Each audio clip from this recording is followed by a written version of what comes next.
이 시간에 우리가 찬양으로 간구한 것처럼 이곳에 임하시기를 원합니다. 이곳에 오시기를 원합니다. 이곳에 임재하여 주시옵소서. 또 임재하심을 우리가 알게 하소서. 우리에게 말씀하여 주시고 우리의 기도를 들으시고 우리에게 응답하시고 우리의 예배를 받으소서. 이 밤에 함께 하심을 믿습니다. 예수님의 이름으로 기도하옵나이다. 아멘. 하나님 말씀 읽기 전에 광고 하나 드릴게요. 다음 주 금요일부터 추석 연휴 시작되는 거 아시죠? 그래서 다음 주 금요일 성령 기도회는 한 주 쉬도록 하겠습니다. 그리고 그 다음 주에 다시 이어나가겠습니다. 다음 주 금요일 성령 기도회 모임이 없습니다.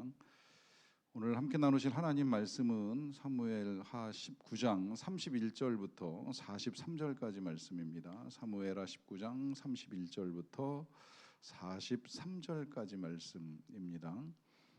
19장 31절부터 43절까지 말씀을 저와 여러분들이 한 절씩 교독하겠습니다. 길르앗 사람 바르실레가 왕이 요단을 건너가게 하려고 로글림에서 내려와 함께 요단에 이르니 바르실레는 매우 늙어 나이가 80세라. 그는 큰 부자이므로 왕이 마하나임에 머물 때에 그가 왕을 공궤하였더라. 왕이 바르실레에게 이르되 너는 나와 함께 건너가자. 예루살렘에서 내가 너를 공개하리라. 바르실레가 왕께 아뢰되 내 생명의 날이 얼마나 있사옵기에 어찌 왕과 함께 예루살렘으로 올라가리까. 내 나이가 이제 80세라 어떻게 좋고 흉한 것을 분간할 수 있사오며 음식의 맛을 알 수 있사오리이까. 이 종이 어떻게 다시 노래하는 남자나 여인의 소리를 알아들을 수 있사오리이까. 어찌하여 종이 내 주 왕께 아직도 누를 끼치리이까. 당신의 종은 왕을 모시고 요단을 건너려는 것일 뿐이거늘 왕께서 어찌하여 이 같은 상으로 내게 갚으려 하시나이까.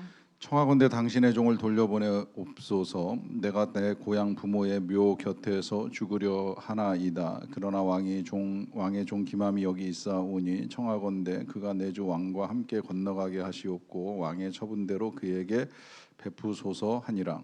왕이 대답하되 기맘이 나와 함께 건너가리니 나는 내가 좋아하는 대로 그에게 베풀겠고 또 내가 내게 구하는 것은 다 너를 위하여 시행하리라 하니라. 백성이 다 요단을 건너매 왕도 건너가서 왕이 바르실레에게 입을 맞추고 그에게 복을 비니 그가 자기 곳으로 돌아가니라. 왕이 길갈로 건너오고 기맘도 함께 건너오니 온 유다 백성과 이스라엘 백성의 절반이나 왕과 함께 건너니라. 온 이스라엘 사람이 왕께 나와 왕께 아뢰되 우리 형제 유다 사람들이 어찌하여 왕을 도둑하여 왕과 왕의 집안과 왕을 따르는 모든 사람을 인도하여 요단을 건너가게 하였나이까 하매 모든 유다 사람이 이스라엘 사람에게 대답하되 왕은 우리의 종친인 까닭이라. 너희가 어찌 이 일에 대하여 분내느냐. 우리가 왕의 것을 조금이라도 얻어 먹었느냐. 왕께서 우리에게 선물로 주신 것이 있느냐. 같이 읽겠습니다.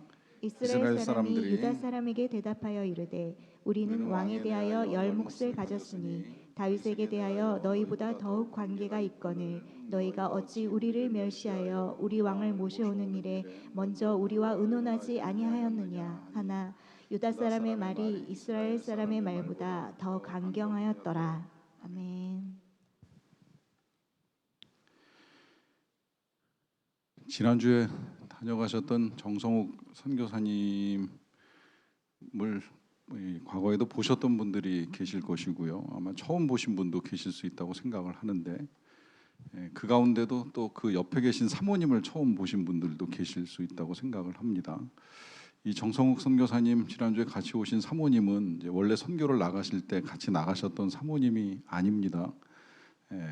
이 2009년 정도 이 선교를 나가기 위해서 이제 그 뉴질랜드로 가서 훈련을 받고 이제 처음에 요르단에 들어가신 걸로 알고 있는데 이제 그때 가셨던 선교사님의 사모님은 이제 지난주에 오셨던 분이 아니고요. 요르단까지 같이 들어가셔서 이제 사역하시다가 병이 나서 투병 중에 이제 귀국하셨는데 결국은 이제 암으로 하나님의 부르심을 받고 떠나셨고요. 그러고서 한 2년 정도 이제 세월이 흐르고 나서 이제 재혼을 하셨어요. 하나님이 또 짝을 만나게 해주셔가지고 이제 다시 결혼을 하시고 그러는 과정 중에 이제 처음에 나가실 땐 평신도 선교사로 이제 사역을 하러 나가셨다가 부인 돌아가시고 이제 이 땅에서 다시 그 나갈 준비를 하는 동안에 이제 신학 공부하면서 목사 안수 받고 이제 그래서 정식 목사가 되셔서 이 사역을 나가실 때에는 이제 국가를 바꿔서 바누아투로 가시게 되셨는데, 그러는 과정 중에 이제 저하고 계속 연락을 주고 받으면서 저는 이 상황을 대충 알고 이제 소식을 전해 들었었어요. 뭐 이런 일이 있었고, 또 돌아가실 때 뭐 투병하실 때 다 제가 이제 문병도 가고 장례식도 가고 하면서 그 원래 사모님 이제 이 병나고 돌아가시는 과정을 같이 지켜보기도 하고 했었는데, 그런데 이 재혼할 때도 이제 하나님이 다시 짝을 주셨다고 해서 이번에 만난 그 사모님을 이제 모시고 와서 이제 저한테 인사도 시키고 얘기도 나누고 하면서 결혼식도 이제 초청을 해서 이제 축하를 해주러 가기도 했었는데, 그러는 일련의 이 과정 속에 한 번은 이제 저를 만났을 때 이런 고민을 말씀하시더라고요. 목사님은, 그러니까 저를 얘기하는 거예요. 목사님은 이제 이 모든 일련의 과정 속에 뭐 계속해서 연락을 주고받고 만나고 하면서 이 모든 내용을 다 알고 있는데, 그래서 뭐 달리 설명을 할 거나 뭐 할 것이 없는데, 이제 문제는 본인이 이 다니던 교회 이 소망교회를 가면 굉장히 난감하다는 거예요. 그 소망교회는 이제 저하고 같이 공동체 생활을 하던 부부가 한 100가정 정도 돼요. 100명 이상, 100팀 이상의 이제 이 부부들과 함께 공동체 사역을 하다가 그 가운데 뭐 단기 선교도 몇 차례 다녀오고 이제 그러던 중에 이 정성욱 선교사님이 나 진짜 아예 선교에 헌신하고 나가겠습니다 해가지고 이제 그 여러 가정들 중에 이제 한 가정이 이제 파송을 하게 되었는데, 문제는 이 공동체 사람들이 이 정성욱 선교사님의 원래 이제 부인이 누군지를 알잖아요. 근데 이제 선교를 떠나고 난 다음에 모든 사람들하고 다 연락을 하는 게 아니잖아요. 다 동시에 연락이 되는 게 아니고 선교지에서 있었던 일을 모든 사람들이 다 알지 못하거든요. 그러니까 우리 지금도 제가 이렇게 소개하지 않으면 정성욱 선교사님 부인이 이번에 오셨던 분인지 아니면 뭐 또 전에 부인이 계셨는지 안 계셨는지 이런 거 모르고 그냥 지나가잖아요. 그럴 수 있는 게 교회고, 이게 교회가 크면 클수록 이제 더 그런 상황과 사정을 이제 말하는 게 쉽지 않습니다. 전하는 게 굉장히 어려워요. 그러니까 한번 저한테 이제 그런 말씀하시더라고요. 이 새로 만나게 하신 이 아내를 데리고 소망교회를 가는 게 참 어렵다. 왜 어렵냐 그랬더니, 내 부인이 과거에 이효신 선교사인 걸 아는데, 김효신 선교사인 걸 아는데, 근데 옆에 이제 있는 여자가 바뀌었으니 이 사람들이 궁금해할 거 아니냐고, 그가 돌아가시고 새로 이제 짝을 찾고 만나고 한 이 일련의 과정을 모르는 사람들은 사실 묻지도 못하는 거죠. 야, 지금 네 옆에 있는 그 여자는 이제 누구냐, 이제 이런 질문을 제기할 것이고, 그 질문에 대해서 이렇게 장황하게 설명을 해야 되잖아요. 내가 선교를 나갔는데 이렇게 됐는데 이렇게 해서 이제 이렇게 됐다는 이 일련의 상황들을 다 설명하려니까 너무 복잡하고 어렵다라는 거예요. 그것도 뭐 이렇게 한꺼번에 모아놓고 설명할 수 있는 상황이 아니라, 이 만날 때마다 뭐 나 재혼했어, 뭐 다시 결혼했어, 이제 이런 이야기를 하는 게 너무 복잡하고 어렵다라고 하는 이제 말씀을 하시더라고요. 저는 그 어려움을 다는 이해 못하지만 이제 어느 정도 이해를 합니다. 어느 정도 이해한다는 건 제가 재혼했기 때문이 아니라 이 말의 순서에 있어서 일일이 다 동시에 전달하지 못하는 이 교회의 어려움을 이제 겪을 때가 가끔은 있는 거예요. 저는 제가 그 교회에서 이 부목사로 사역을 하다가 이제 개척을 하라고 하시는 마음을 하나님이 주셔가지고 개척을 준비할 때도 뭐 여러 가지가 정말 은혜 가운데 진행돼 왔긴 했지만, 이제 그 가운데 몇 가지 제 어려움 내지는 이제 고충 중이 있었는데, 그 중에 하나는 제가 개척을 하겠다라고 하는 이 이야기를 이제 이 순서와 절차에 따라서 잘 해나가야 되는 거예요. 저는 마음을 먹었지만 이 이야기를 행여라도 누구하고 잘못 이야기를 나눠서 이제 이렇게 이야기가 퍼져나가기 시작을 하면 이게 굉장히 불필요한 오해를 불러올 때가 있거든요. 특히 이제 제가 모시고 있는 담임 목사님이 제가 미리 말씀드리기 전에 다른 누군가를 통해서 듣게 되면 불쾌하실 수도 있는 문제잖아요. 이게 담임 목사한테 얘기도 안 하고 교회를 개척한다고 이제 이럴 수도 있는 문제이기 때문에 담임 목사님하고 이야기를 하고 나서 이제 준비 작업을 시작을 해야 되는데, 문제는 이분이 워낙 바쁘시니까 만날 시간이 없는 거예요. 한번 약속을 잡으려고 하면 시간이 되게 어려워요. 그러다 보니까 이제 저는 이 조급한 마음에 좀 빨리 담임 목사님 만나고 또 뭐 교구의 반장이신 권사님 만나고 교구장들 만나고 또 공동체 제가 섬기는 공동체 회장 만나고 또 임원들 만나고 하면서 이제 이 절차와 순서에 따라서 이제 내가 이렇게 준비를 하고 있으니 나의 사역은 여기까지입니다라고 하는 이 이야기들을 나누어야 되는데, 문제는 담임 목사님 한 분을 못 만나니까 나머지 사람들하고 이야기를 나눌 수가 없잖아요. 그러는 동안에 이제 시간은 계속 흘러가는 거예요.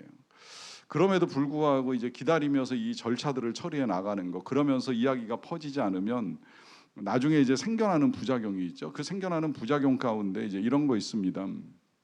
어쨌든 어떤 큰 사건이 하나 딱 터지게 되면 우리는 이제 이 소식을 직접 들을 수도 있고 전해 들을 수도 있거든요. 문제는 이 소식을 들음에 있어서 우리가 직접 들을 수도 있고 간접적으로 누군가를 통해서 전해 들을 수도 있는데, 그 간접적으로 전해 들을 때에 듣는 사람 입장에서 불편하게 느끼는 경우들이 있을 수 있다라고 하는 거예요. 왜 그걸 나한테는 이야기를 안 해줬지? 왜 나한테는 말씀을 안 하셨지? 왜 나만 모르지?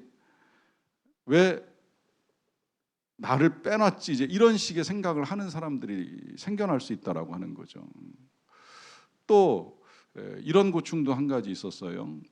제가 교회를 개척을 하면서 어쨌든 혼자는 할 수 없으니까 이제 함께 해야 될 사람이 필요합니다. 그래서 기도하는 중에 되게 고심을 많이 했어요. 누구와 같이 교회를 시작해야 하는가.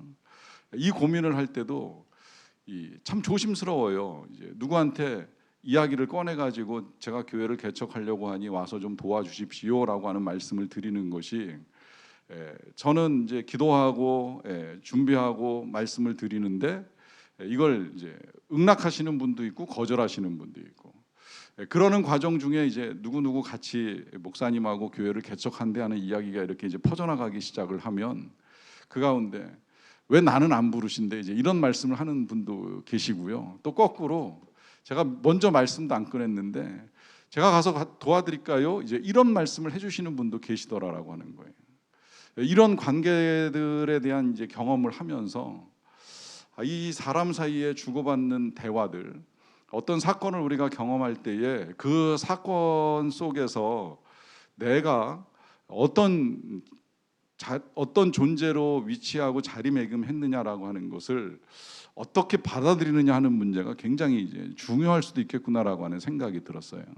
자, 제가 지금 말씀드린 이 모든 문제는 이제 관계의 문제입니다. 사람과 사람 사이의 관계이고, 그 다음에 이제 공동체 안에서 우리가 이 여러 가지 사건이나 소식들을 접하게 될 때에 뭐 먼저 듣는 사람이 될 수도 있고 나중 듣는 사람이 될 수도 있고요. 또 이 관계 속에서 더 힘든 건 나는 뭐 진짜 마음은 굴뚝 같았는데 왜 나한테는 얘기 안 한 거야? 왜 나는 모르고 있지라고 생각을 하면서 서운하고 섭섭하게 생각할 수도 있는 이 사람들의 이 불편한 마음이 일어날 수 있는 이 모든 관계들 속에서, 여러분 이 관계도요 결국은 신앙이고 믿음입니다. 특히 이 관계가 이제 하나님과의 관계 속에서도 지혜롭게 해석이 잘 되어야 하기 때문에 오늘 이제 우리가 그런 일들 겪을 때 여러분들이 어떤 일들을 겪게 되실지는 제가 구체적인 예를 찾을 수가 없어서 이제 선교사님 예와 저의 예를 가지고만 말씀을 드렸는데, 앞으로도 뭐 신앙생활이나 혹은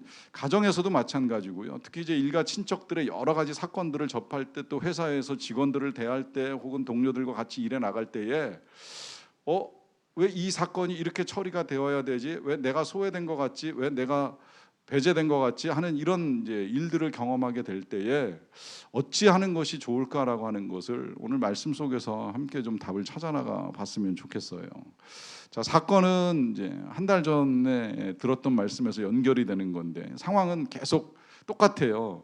다윗이 돌아오는 상황입니다. 이 다윗이 돌아오는데 시간 그렇게 오래 안 걸렸는데 금요일엔 시간이 좀 많이 걸렸어요. 돌아오면서 뭐 시므이도 만나야 되고 또 시바도 만나야 되고 무비보셋도 만나야 되고 만날 사람이 많아서 조금 길어지긴 했는데, 이제 오늘 또 만나는 사람들이 있는데 오늘은 이제 두 팀으로 일부러 묶었어요. 이제 이것도 나눌까 말까 하다가 일단 묶어서 만나는 사람들에 대한 이야기를 나누는데, 먼저는 40절의 말씀을 보겠습니다. 왕이 길갈로 건너오고 기맘도 함께 건너오니 온 유다 백성과 이스라엘 백성의 절반이나 왕과 함께 건너니라 합니다. 자, 드디어 이제 왕이 강을 건넜습니다. 사실은 우리가 지난번에 보았던 이 무비보셋을 만난 사건하고 좀 시간상으로 안 맞아요. 무비보셋은 왕궁으로 돌아와서 만나는 거잖아요. 그런데 지금 오늘은 또 다시 이제 강 건너는 얘기가 나오고 있거든요. 그러니까 아마 이 사무엘서 저자가 일단 무비보셋 만나는 사건부터 좀 정리를 하고 나서 이 내용을 쓰지 않았을까 생각이 드는데, 뭐 순차가 중요한 건 아니니까 이것도 이상해, 순서가 틀려 막 이러고 괜히 우리가 시비를 걸 필요가 없는 거예요. 그냥 저자가 쓰다 보면 순서를 바꿀 수도 있고, 특히 고대 사회 글쓰기는 우리가 그거 항상 꼭 이해하고 가면 훨씬 편하네요. 지우개 없어요. 백스페이스 없어요.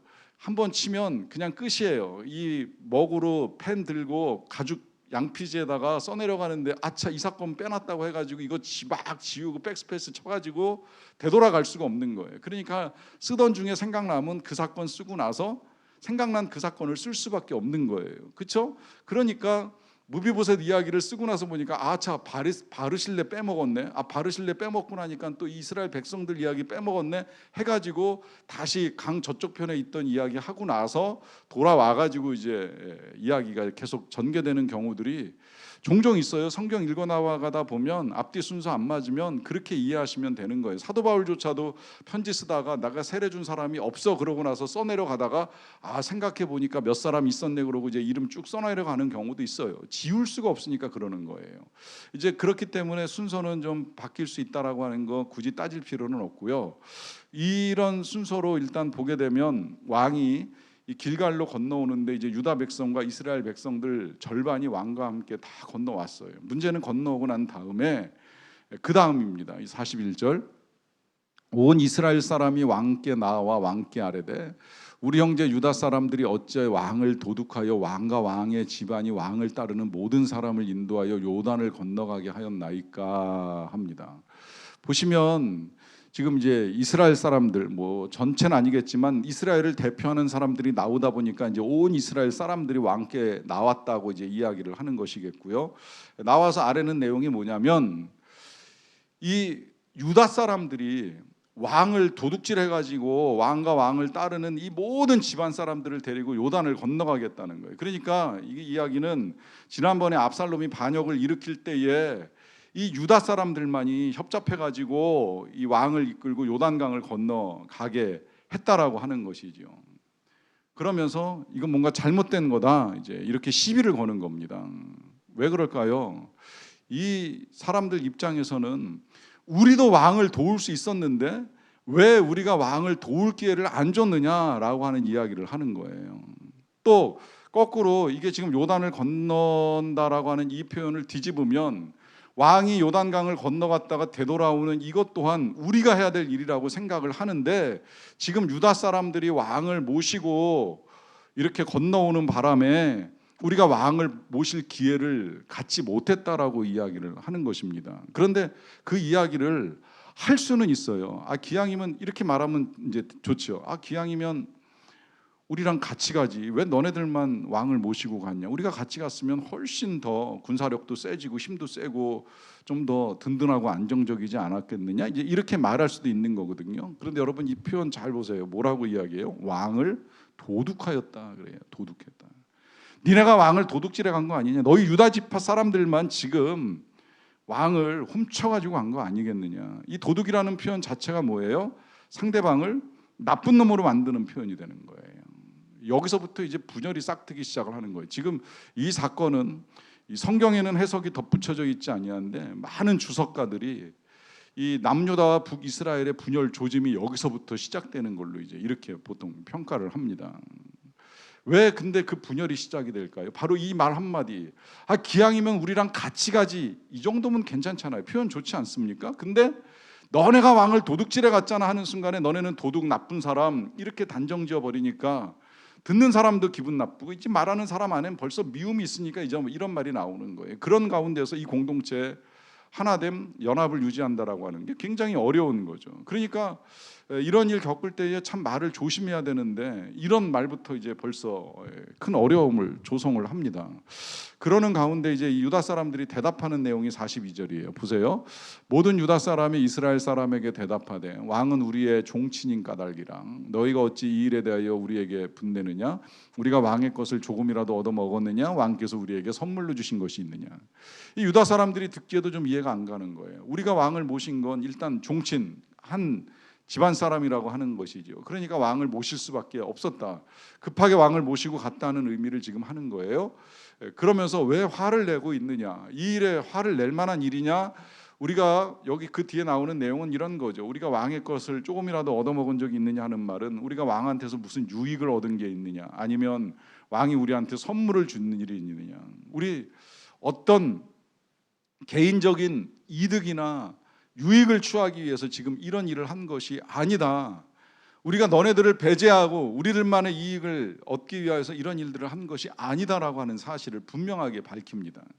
자, 그러면 그냥 이쯤 되면 사실은 서로 간에 그냥 너네 그런 뜻이었었냐? 뭐 그렇다면 우리가 오해했나 보다 이제 이러고 좀 넘어가도 되잖아요. 안타깝게도 대화가 여기서 끝이 안 나요. 보세요. 43절.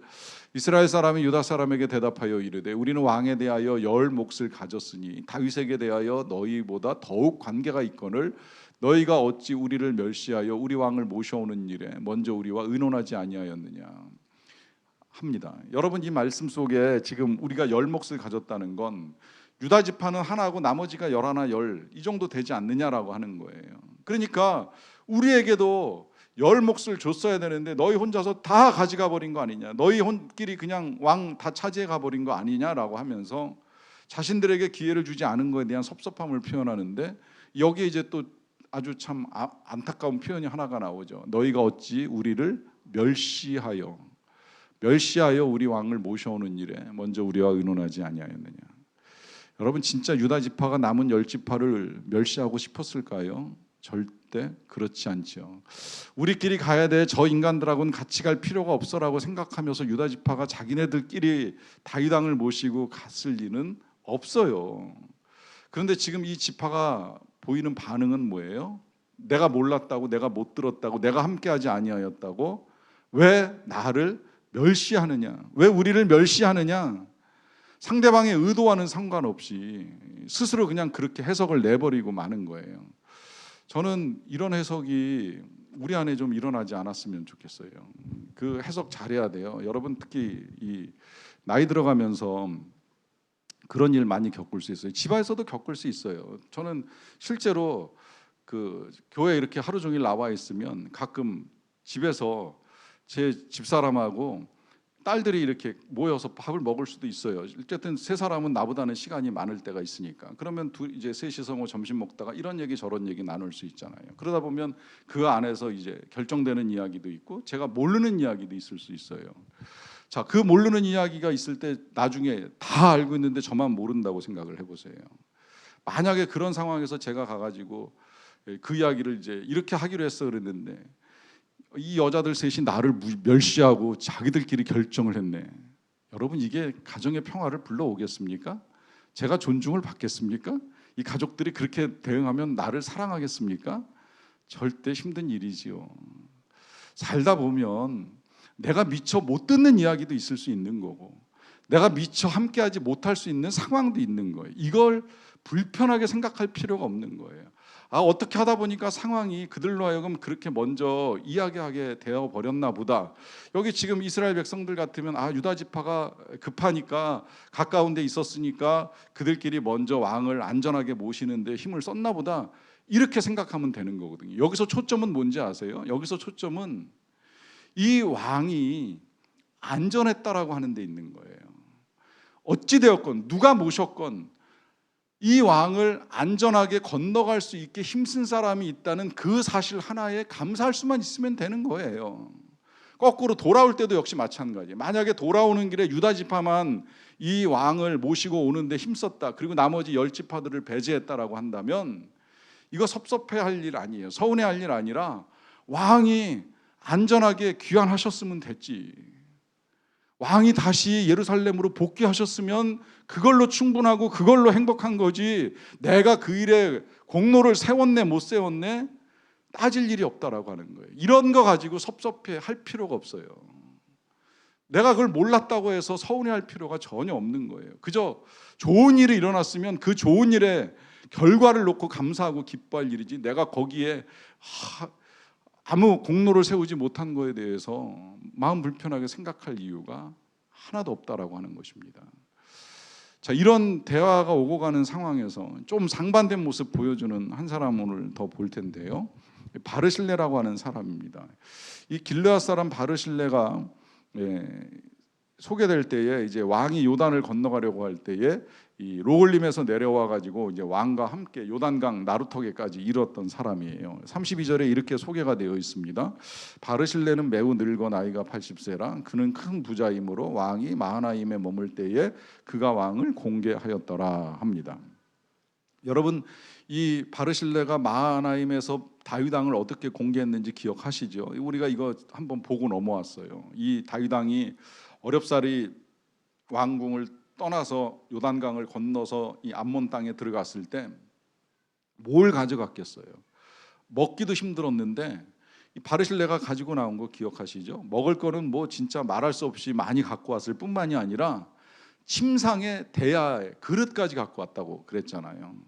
침상 편안히 주무시라고, 대야 품위 있게 씻으시라고, 그릇 정말 멋지게 드시라고, 음식만 들고 나온 게 아니라 왕이 비록 피난길에 계시지만 왕다운 품위를 잃지 말라고, 또 불편하게 생활하지 마시라고, 왕으로서 그러니까 왕에게 섬길 수 있는 것들은 다 준비해가지고 싸들고 나와가지고 다윗 왕을 섬긴 사람이 이 바르실레예요.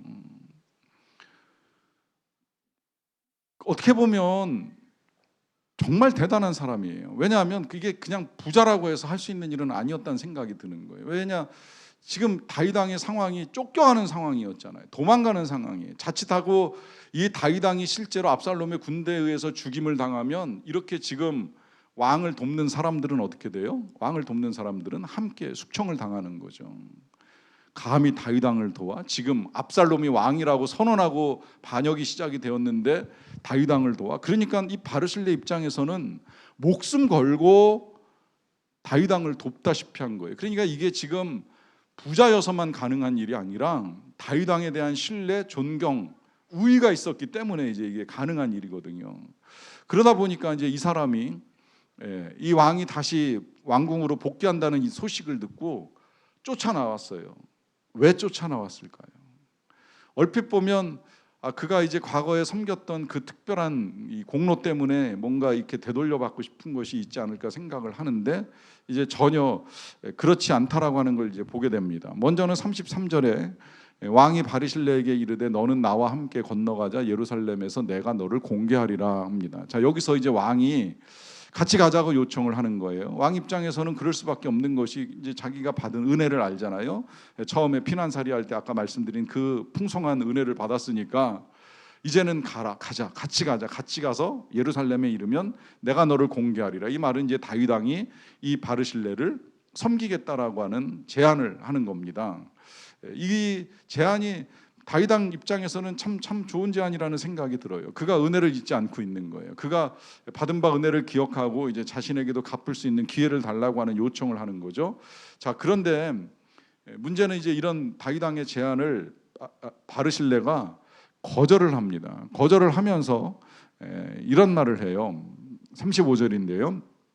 내 나이가 이제 80세라 어떻게 좋고 흉한 것을 분간할 수 있사오며 음식의 맛을 알 수 있사오리까? 이 종이 어떻게 다시 노래하는 남자나 여인의 소리를 알아들을 수 있사오리까? 어찌하여 종이 내 주와 함께 아직도 누를 끼치리까?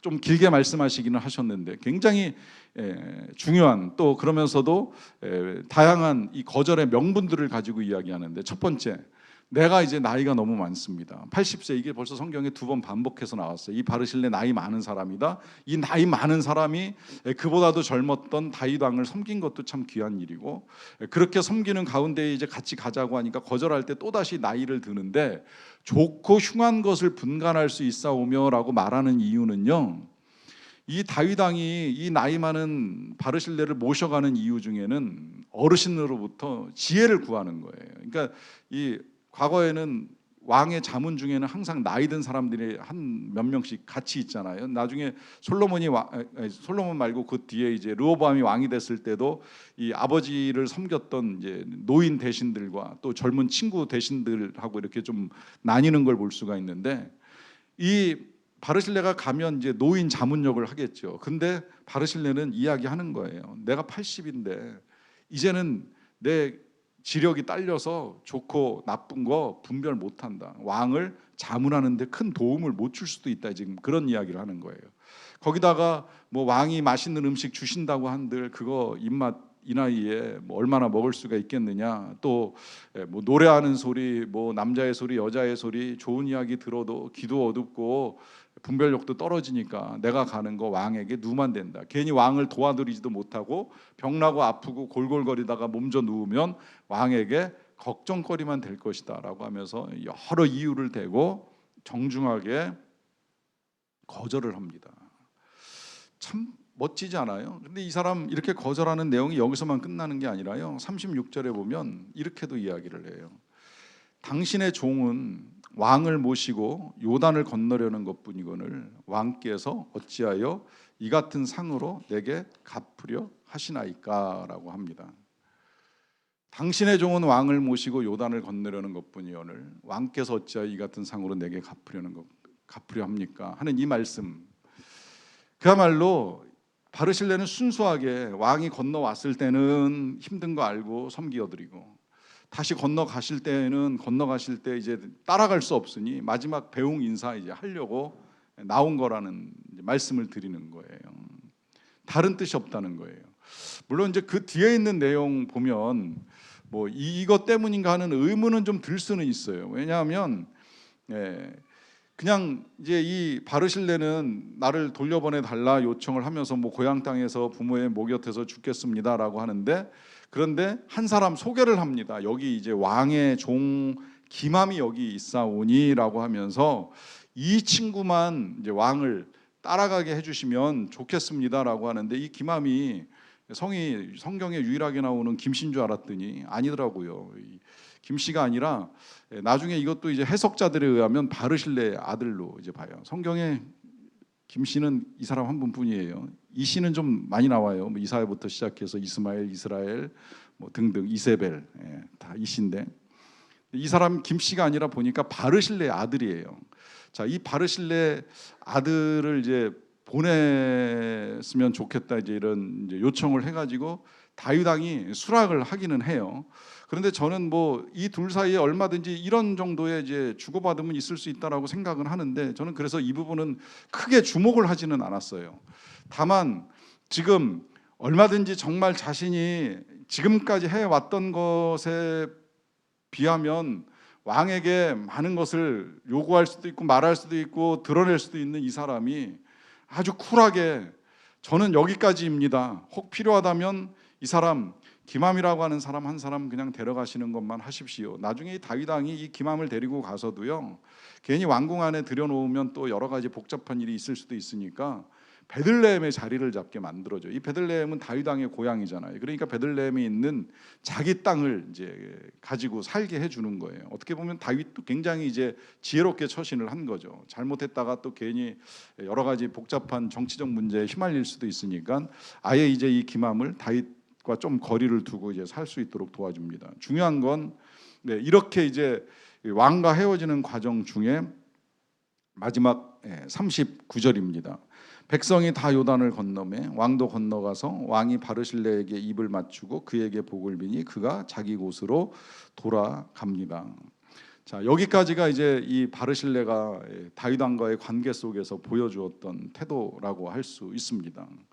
자, 이 태도 여러분 어떻게 보셨는지요? 이 태도 읽어가다 보면 앞서 우리가 먼저 보았던 뒷부분에 그 이스라엘 백성들이 보여주었던 태도하고 뭔가 좀 다른 모습들이 많이 나타나잖아요. 자, 이 여러 가지 모습들을 볼 때에 일단 이 본문에서 오늘 하나님이 우리에게 주시는 몇 가지의 메시지가 이제 분명하게 드러납니다. 첫째는 뭐 아까 말씀드린 대로 이 내가 함께하지 못한 그 어떤 이 과정들 때문에 우리가 지나치게 마음 상해할 필요 없다는 거예요. 또 우리가 지나치게 우리식의 해석을 할 필요도 없는 거예요. 결과를 보세요. 그 결과가 뭐 나만의 기쁨이나 나의 기쁨이 아니더라도 누군가의 기쁨이고 누군가의 즐거움이고 누군가에게 유익이 되었다라고 한다면 그걸 우리가 얼마든지 함께 기뻐하면 그만인 거예요. 꼭 내가 드러나거나 꼭 내가 참여해서가 아니라 그 사람 그 누군가의 귀한 일들이 성취되는 과정이라고 한다면 얼마든지 우리가 그것을 기쁘게 수용할 수 있어야 됩니다. 그게 가능할까요? 여러분, 그게 가능한 이유가 있습니다. 그게 가능하다고 제가 말씀드리는 이유는 하나님이 우리에게 먼저 그와 같은 일들을 해주셨기 때문입니다. 여러분 생각을 해보세요. 하나님이 우리를 위해서 해주신 일, 가장 중요한 일은 예수님을 우리에게 보내주시고 그가 고난을 받으신 일인데, 이 고난당하심으로 말미암아 우리에게 허락하신 그 구원의 은혜가 정말 누구에게 유익이 되는 거예요? 하나님께요, 우리에게요? 전적으로 하나님께 유익이 아니라 우리에게 유익이잖아요. 우리의 유익을 위해서. 문제는 그렇게 우리의 유익을 위해서 아들을 이 땅에 보내시고 십자가에 달려 돌아가시게 하시는 그 엄청난 일을 이루셨음에도 불구하고 그걸 알고 인정해 주는 사람이 얼마나 돼요? 그렇게 많지는 않다는 거예요. 가끔은 제가 그런 표현을 들을 때가 있었어요. 왜 남이 싼 통을 제가 치워야 됩니까? 라고 하는 표현입니다. 남의 잘못 때문에 왜 내가 피해를 봅니까? 라고 하는 식의 이제 표현을 들을 때예요. 제가 답을 할 때도 있고 못 할 때도 있지만 늘 해드리고 싶었던 답은 이거예요. 우리가 싼 똥을 주님이 치우셨잖아요. 우리가 싼 똥을. 주님 무슨 죄가 있어서 무엇을 얻겠다고, 무슨 유익이 있다고 그와 같은 일을 하셨을까요? 그걸 우리가 알아들이기나 하나요? 인정하기나 하나요? 가장 큰 소외는 우리로부터 주님이 소외당하신 사건입니다. 늘 우리는 주님을 외면하고 대화할 때도 많고 그러면서 착각을 하지요. 교회 다니는 사람들끼리 대화를 하니까 여기 예수님이 계셨을 거라고 착각을 하지만 실상은 주님 없이 할 수 없는 대화까지도 다 해놓고 나서는 믿는 사람들끼리 앉아서 이야기를 했으니 주님이 계셨을 거야 라고 막연하게 생각하는 착각이 우리 안에 일어납니다. 그럴 정도로 우리가 주님을 소외시키는 일을 하지만 그래도 주님은 우리를 위해서 지금도 일하시기를 기뻐하십니다. 우리가 알아주든 몰라주든 소외시키든 함께 하시든 늘 우리와 함께 하시면서 어떻게 도와줄까? 어떻게 풀어줄까? 물어보시고 귀 기울여 주십니다. 그런 주님의 제자로 우리가 살아가기에 우리도 주님의 마음을 가지고 살아가는 사람들입니다. 그래서 누가 알아주던 몰라주던 함께하던 소외되던 좋은 결과를 위해서, 선한 결과, 평화와 화해와 회복을 위해서 힘써 나가야 합니다. 그렇게 살아가는 저와 여러분들이 되시기를 축원합니다. 기도하겠습니다. 하나님 고맙습니다. 오늘도 우리에게 말씀을 읽고 듣고 해석하고 풀어나갈 수 있게 해주셔서 감사드립니다. 하나님, 때때로 관계 속에서 이런저런 어려움과 불편함이 생겨나는 경험들을 가지고 있습니다. 그럴 때 우리가 어떤 마음으로 선을 이루어가야 하는지, 어떤 마음으로 공동체와 평화를 이루어가야 하는지를 우리로 알게 해주셔서 감사합니다. 계속해서 우리를 먼저 사랑하신 주님의 마음을 가지고 살아가기를 원합니다. 예수님의 이름으로 기도합니다. 아멘.